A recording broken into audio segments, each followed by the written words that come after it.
और अब खबर पहलगाम हमले की जांच की, जहां एनआईए की टीम लगातार इस हमले की जांच कर रही है और एनआईए के डीजी पहलगाम में ही है। लगातार इस पूरे मामले में नए खुलासे हो रहे हैं और इस हमले से जुड़े नए नए सबूत भी सामने आ रहे हैं। देखिए।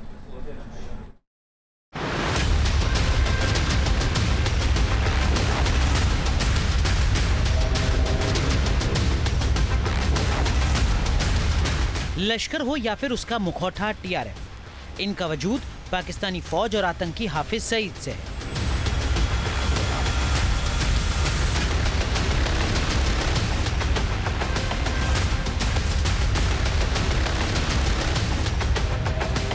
आतंक के गुनहगार लगातार बेनकाब हो रहे हैं। जो सच है वो सबूतों के साथ सामने आ रहा है।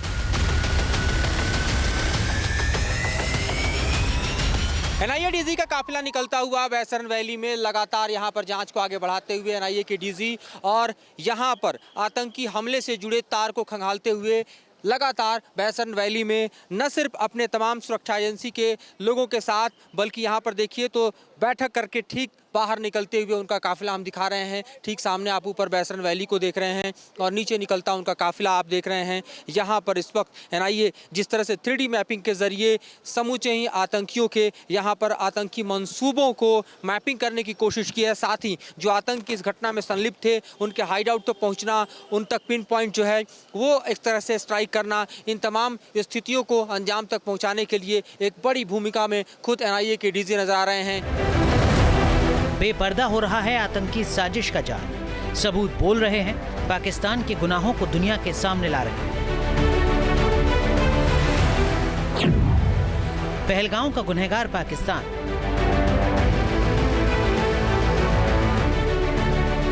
पहलगाम में इन आतंकी हमलों की तस्वीरों के पीछे पाकिस्तान है। ये बात तो पहले ही सामने आ गई थी। अब पाकिस्तान के आकाओं के इशारे पर कैसे हमले को अंजाम दिया गया, इसके डिटेल सामने आ रहे हैं। पहलगाम में हमला 3 और टूरिस्ट स्पॉट्स की क्यों की रेकी? इस साजिश के केंद्र में सीमा पार बैठे आतंकी आका हैं, सैटेलाइट फोन है। पहलगाम के अलावा 3 और जगहों की रेकी है। इसके खुलासे से पहले बड़ा सवाल इन आतंकियों के पहलगाम पहुंचने को लेकर है। एनआईए की जांच में इससे जुड़े कुछ बेहद अहम खुलासे हुए हैं।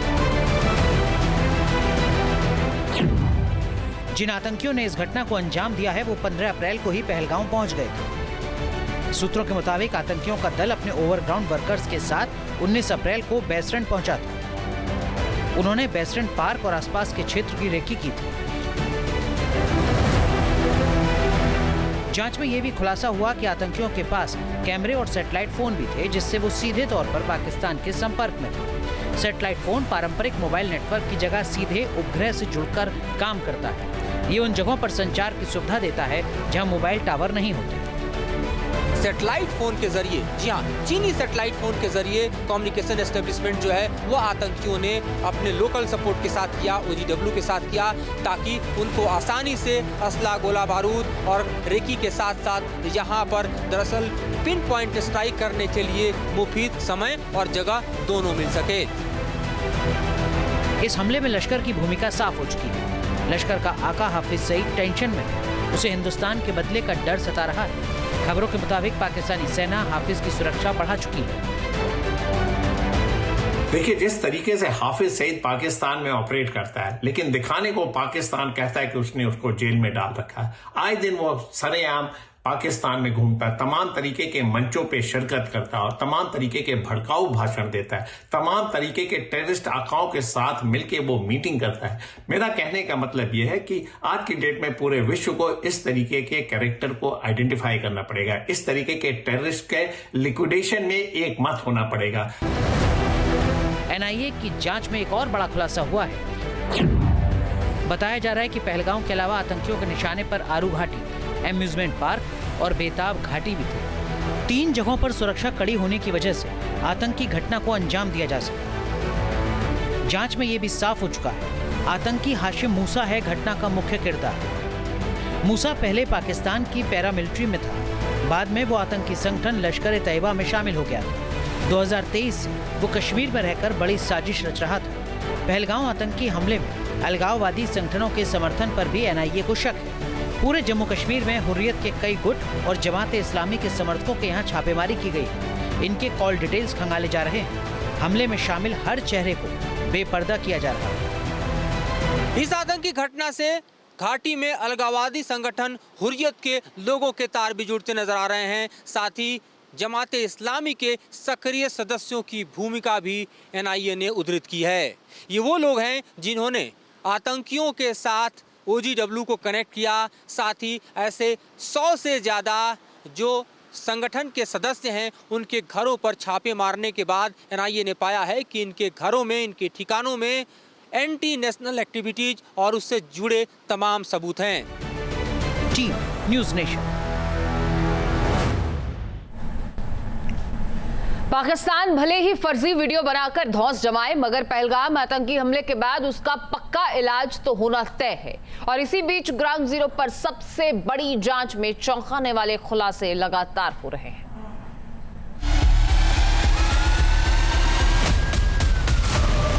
आतंक फैलाने वालों को कहना चाहता हूं कि लड़ाई का अंत नहीं है।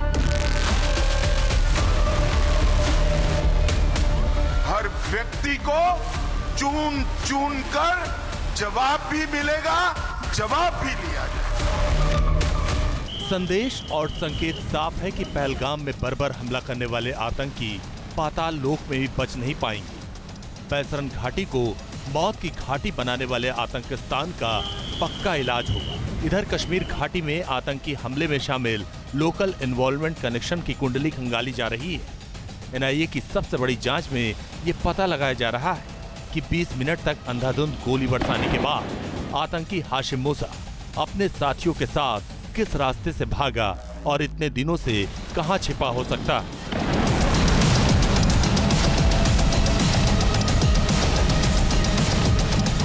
आतंकियों के हर संभावित हाइडआउट को डिकोड करने का ऑपरेशन चल रहा है। जमीन और आसमान से चप्पे चप्पे को खंगाला जा रहा है। ग्राउंड जीरो पर एनआईए के डीजी सदानंद दाते ने भी दस्तक दी और स्पॉट का मुआयना किया।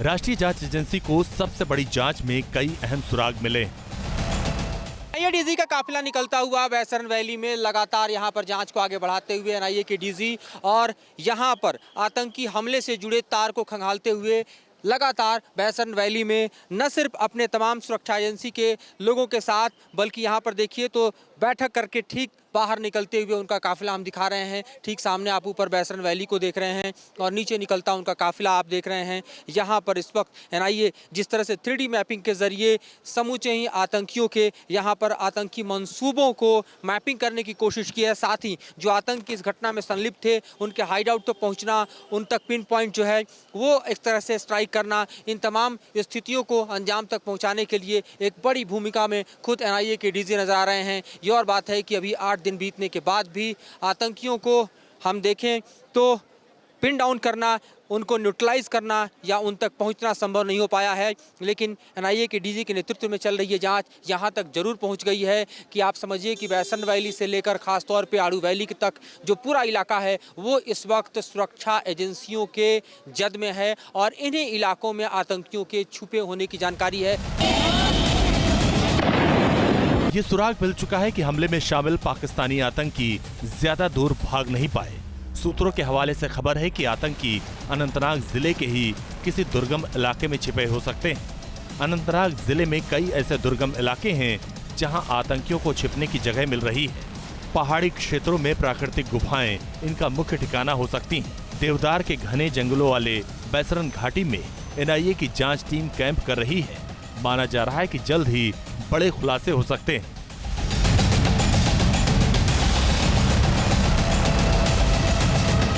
एनआईए ने 3D मैपिंग के जरिए पहलगाम आतंकी हमले के तार जोड़ने शुरू किए तो कई अहम खुलासे हुए। खासतौर पर बैसरन घाटी में जहां पर आतंकियों ने इस नापाक मंसूबे का अंजाम दिया, वहां पर जांच की कड़ियां कई तरफ जाती हुई दिखाई दे रही हैं। खास तौर पे बैसरन वैली में जैसे ही आतंकियों ने इस घटना को अंजाम दिया उसके बाद वहां से वाड़ू वैली की तरफ निकल पड़े जहां उनके हाइड आउट हो सकते हैं। और इन्हीं आड़ू वैली में दरअसल इस वक्त सुरक्षा एजेंसियों ने पिन पॉइंट करना शुरू किया है, क्योंकि यहीं आड़ू वैली के किसी न किसी मुहाने पर या कोने पर या किसी स्ट्रीम में या किसी घाटी में या किसी हट में नीचे की तरफ उनका हाइड आउट हो सकता है, जहां भारी पैमाने पर उसके पास खाने पीने और असला बारूद के सामान के अलावा जो है लंबे समय तक सस्टेन करने की कैपेबिलिटी हो सकती है। एनआईए ने जम्मू कश्मीर में हुर्रियत के कई गुटों और जमात इस्लामी के समर्थकों के साथ यहां छापेमारी की। छापेमारी में जांच एजेंसियों को कई देश विरोधी सामग्री मिली, जिससे आशंका गहराती जा रही है। इन प्रतिबंधित संगठनों ने पहलगाम हमले में शामिल आतंकियों के लिए ओवरग्राउंड वर्कर्स का नेटवर्क तैयार करने में मदद की। एनआईए अभी इसकी जांच कर रही है। जिन लोगों पर छापेमारी की गई उनके कॉल रिकॉर्ड्स की भी जांच की जा रही है। एनआईए सूत्रों के मुताबिक इस बात के पुख्ता सबूत मिले हैं कि इन प्रतिबंधित संगठनों के कुछ लोगों का ओवरग्राउंड वर्करों से लगातार संपर्क था। एनआईए की जांच में अभी तक 20 के करीब ओवरग्राउंड वर्कर की पहचान की जा चुकी है, जिनमें से कईयों की गिरफ्तारी हो चुकी है। 4 ओवरग्राउंड वर्कर ने पाकिस्तानी आतंकियों को रेकी कराने में मदद की थी। इस आतंकी घटना से घाटी में अलगाववादी संगठन हुर्रियत के लोगों के तार भी जुड़ते नजर आ रहे हैं। साथ ही जमात इस्लामी के सक्रिय सदस्यों की भूमिका भी एनआईए ने उद्धृत की है। ये वो लोग हैं जिन्होंने आतंकियों के साथ ओजीडब्ल्यू को कनेक्ट किया। साथ ही ऐसे 100 से ज़्यादा जो संगठन के सदस्य हैं उनके घरों पर छापे मारने के बाद एनआईए ने पाया है कि इनके घरों में, इनके ठिकानों में एंटी नेशनल एक्टिविटीज और उससे जुड़े तमाम सबूत हैं।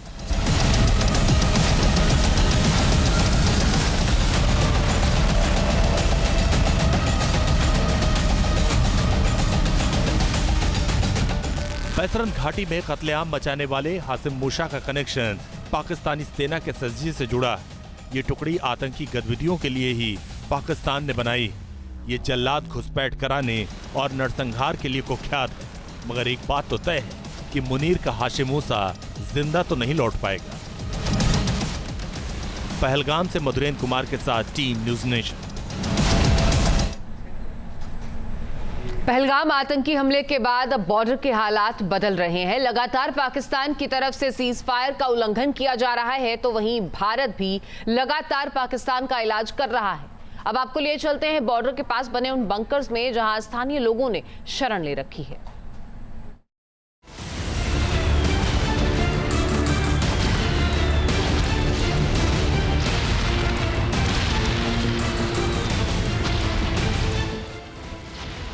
पाकिस्तान में टेंशन हाई है क्योंकि हिंदुस्तान का हमला पाकिस्तान पर कभी भी हो सकता है और इसी बौखलाहट में पाकिस्तान बॉर्डर पर सीज फायर का उल्लंघन कर रहा है। लेकिन पाकिस्तान की हर गोली का जवाब भारत गोले से दे रहा है। एक तरफ भारत पाकिस्तान का इलाज कर रहा है तो वहीं दूसरी तरफ अपने लोगों को बचाने के लिए भारत ने सीमावर्ती गांव में बंकर वाली तैयारी मुकम्मल कर ली है। इन बंकरों में अब लोगों ने रहना भी शुरू कर दिया है। यहाँ खाने पीने का सामान स्टोर कर रखा गया है। इस वक्त न्यूज़ नेशन की टीम सांबा सेक्टर के बॉर्डर इलाके में है। जिस तरह से बॉर्डर पे हालात तनावपूर्ण बने हुए हैं, उसी को मद्देनज़र रखते हुए लोग अब बंकरों में शरण लेना शुरू कर चुके हैं। इस वक्त आप देख सकते हैं कि सामने ये बंकर है और एक परिवार इस बंकर में बैठा हुआ है। हालांकि जिस तरीके से पाकिस्तान द्वारा अंतर्राष्ट्रीय सीमा और नियंत्रण रेखा पर लगातार गोलाबारी कर रहा है, 6 दिन से लगातार पाकिस्तान द्वारा गोलाबारी की जा रही है। ये तस्वीरों में आप देख सकते हैं कि बंकर में परिवार जो कि शरण लिए हुए हैं और बंकर में सुविधाएं भी इन्होंने उपलब्ध रखी हुई हैं। सबसे पहले मैं अपने सहयोगी को कहूँगा कि जहाँ पे दिखाने की कोशिश करें, जहाँ तस्वीरों में आप देख सकते हैं कि इस परिवार द्वारा जहाँ पे खाने पीने की सामग्री भी रखी गई है और जो कि ताकि अगर हालात बिगड़े तो इस सामग्री का इस्तेमाल कर अपने परिवार का गुजारा कर सके। जहाँ पे भी देख सकते हैं कि ड्रम में भी जो कि चावल रखे हुए हैं। ये बंकरों में जो तैयारी जो की गई है लोगों द्वारा, हम वो आपको दिखाने की कोशिश कर रहे हैं न्यूज़ नेशन के माध्यम से। पाकिस्तान द्वारा फायरिंग होती ही रहती है, सेलिंग एक बार नहीं बार बार होती रहती है, हमें डिस्टर्ब करते रहते हैं जी। और हमने अपने बंकरों में थोड़ा सा सामग्री का सामान इसलिए रखा हुआ है क्योंकि थोड़ा सा टाइम हमारा गुजारा हो सके। ज़रूरत का सामान है वो उन्होंने 24 आवर मतलब कम से कम 20 दिन 15-20 दिन के लिए स्टॉक किया हुआ है। तो कभी भी फायरिंग शुरू हो सकती है, तो उसको देखते हुए ये बहुत ज़रूरी है। हम भी अवेयर कर रहे हैं लोगों को। दरअसल रात हो या दिन पाकिस्तान की तरफ से हमले का खतरा यहाँ अक्सर बना रहता है, इसलिए गांव वालों को दुश्मन देश पर रत्ती भर भी भरोसा नहीं है। भरोसा तो किसी दुश्मन का भरोसा कभी भी कर सकता फायरिंग। जैसे हालात ख़राब होंगे तो वहाँ पे कौन सा भरोसा था कि फायर हो जाएगा, अभी यहाँ भी हो सकता है। कहीं बंकर वाली तैयारी है तो कहीं स्कूलों में बच्चों को पाकिस्तान की तरफ से होने वाले हमले से बचने की ट्रेनिंग दी जा रही है, ताकि जब भी पाकिस्तान शेलिंग वाली हिमाकत करे तो स्कूल में बच्चों को सुरक्षित किया जा सके। LOC के पास उरी के स्कूली बच्चों को सिखाया जा रहा है कि जंग के हालात में खुद को कैसे बचाना है। लगातार कशीदगी के बाइस जो LOC के करीब गांव है, यहाँ पर काफी तनाव बना हुआ है और लोग परेशान हाल है। और जो आजकल के हालात है, लगातार सीज फायर का उल्लंघन कर रहे हैं पाकिस्तानी फौज, और जिसका मुकाबला जो है बदस्तूर हिंदुस्तानी फौज जो है जवाब देती आ रही है। लेकिन जो आम जिंदगी है वो मफलूज होकर रह गई है, क्योंकि यहाँ के लोग जो है काफी डरे हुए हैं। जो स्कूली तलबा है वो भी डरे हुए हैं। और आजकल जो है यहाँ स्कूल में जो उस्तातिज़ा है वो इन स्कूली बच्चों को सिखाते हैं कि किस तरह जो अगर शेलिंग का माहौल हुआ, दिन में अगर शेलिंग हुई तो किस तरह बचा जा सके, इसकी प्रिपरेशन कर रहे हैं। हमारे यहाँ स्कूल में बच्चों को हम ये देते हैं कि अगर स्कूल में ऐसा माहौल बन जाए, पैनिक होने की कोई जरूरत नहीं है। अगर जंग से सूरत हाल बन जाती है या फायरिंग सुनाई देती है, आप अंदर क्लासों में छुप जाइए, ग्राउंड में नहीं घूमना है, और या किसी दीवार के पीछे छुप जाइए। बॉर्डर पर जंग के हालात हैं तो वहीं स्कूली बच्चों का जोश भी हाई है। उनकी जुबान पर देशभक्ति के तराने गूंज रहे हैं।